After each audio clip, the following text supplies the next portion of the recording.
O contador, do modo geral, é o primeiro profissional que o empreendedor de pequenas empresas procura quando da abertura de um novo negócio. Logo, o contador é o profissional que está desde o início prestando suporte ao empreendedor. Como professor, tive a grata satisfação de, durante muito tempo, lecionar disciplinas de administração para turmas de ciências contábeis. E como tradição, no primeiro dia de aula, sempre fazia a mesma pergunta: o que o contador entrega para as empresas? Bom, as respostas variavam um pouco, mas no geral giravam em torno de algo como prestação de contas, escrituração fiscal e contábil, registros de transações financeiras, cálculos de impostos, elaboração de demonstrativos financeiros.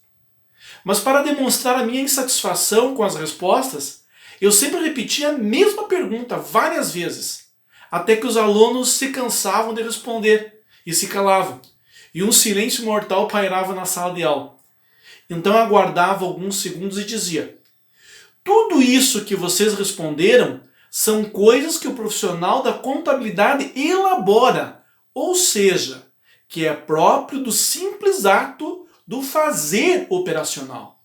A questão não é o que o contador faz, mas sim o que o contador entrega para as empresas em termos de valor intangível, através do seu conhecimento técnico. Ao fazer uma rápida pesquisa no dicionário, vemos que intangível é tudo aquilo que não se consegue tanger, que não pode ser tocado, que é intocável, que não pode ser percebido através do tato. Essa será a resposta dada pela maioria das pessoas ao serem questionadas sobre o significado da palavra. Um dos aspectos que mais chamam a atenção nas consultorias, em se tratando de pequenas empresas, é a falta de controle financeiro. Bom, basicamente a preocupação é tão somente pagar as despesas da empresa e as despesas pessoais de forma empírica e desorganizada. Mas o que chama mais atenção é a imagem que a maioria desses empreendedores tem do contador.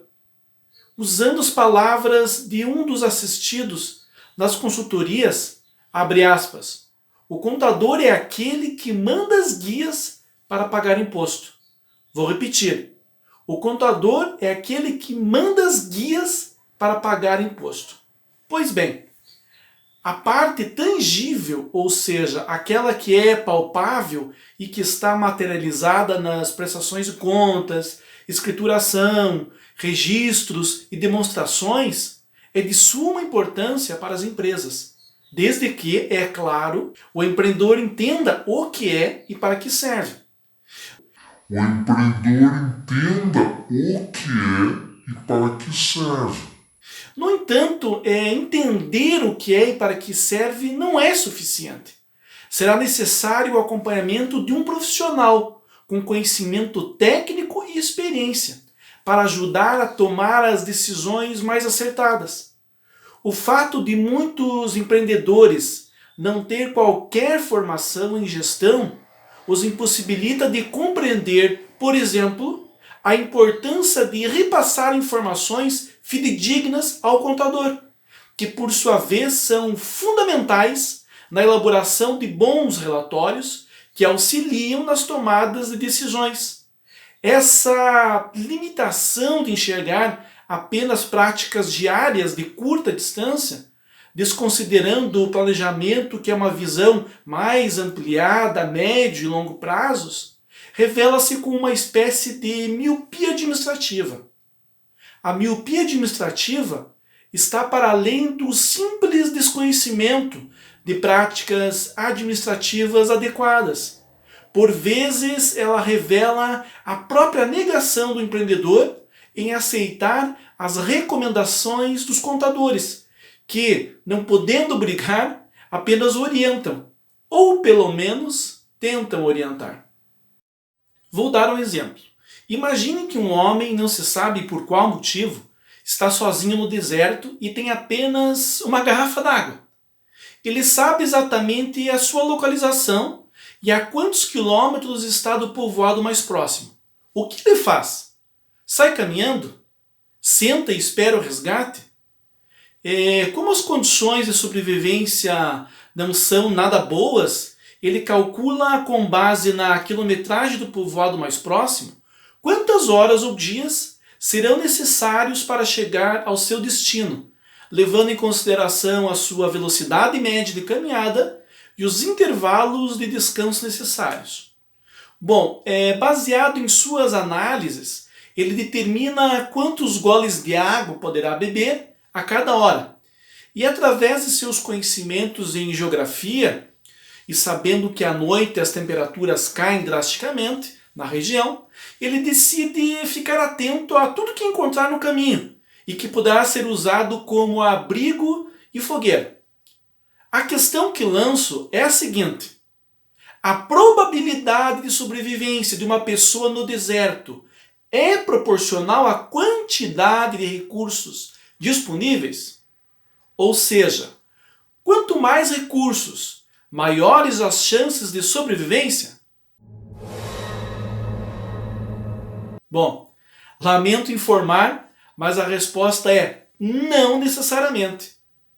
A probabilidade de sobrevivência em condições adversas aumenta à medida que se utiliza de forma racional os recursos disponíveis, sejam eles escassos ou não. Não é a quantidade de recursos que define o sucesso ou o fracasso de uma empreitada, mas sim o uso racional dos recursos com base nas diversas variáveis que incluem a utilidade dos recursos, o conhecimento a respeito dos próprios recursos e a noção de ambiente os quais estão inseridos indivíduos e recursos. Mas vamos imaginar uma segunda situação. Um homem, não se sabe por qual motivo, está sozinho no deserto e tem à sua disposição um veículo com um tanque cheio de combustível, munido de GPS, barraca, utensílios, comida e água suficientes para vários dias. Ele sabe a sua localização e a quantos quilômetros está do povoado mais próximo. Agora eu te pergunto, o que ele faz? Ele sai dirigindo? Senta e espera o resgate? Por mais estúpida que possa parecer a segunda alternativa, senta e espera o resgate, não sabemos se o homem sabe dirigir aquele carro, aquele veículo, se sabe usar o GPS, se sabe que à noite a temperatura cai drasticamente e que se usar o ar-condicionado do carro poderá ficar sem combustível para chegar até o destino. Ou seja, são tantas variáveis à primeira vista insignificantes, mas que fazem toda a diferença entre o sucesso e o fracasso em uma empreitada. Seja ela para atravessar um deserto ou para administrar uma empresa. Se a probabilidade de sobrevivência em condições adversas aumenta à medida que se utiliza de forma racional os recursos disponíveis, sejam eles escassos ou não seria o conhecimento básico sobre gestão de negócios, planejamento e finanças o alicerce para que os empreendedores estejam mais preparados? Conta a história que certa vez um pai levou seu filho para pescar no rio. Eles colocaram a linha com os anzóis e as iscas e foram até o chalé onde estavam hospedados.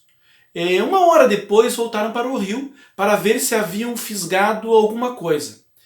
Vários peixes haviam sido fisgados nos anzóis. Eu sabia que haveria, pai, disse o filho.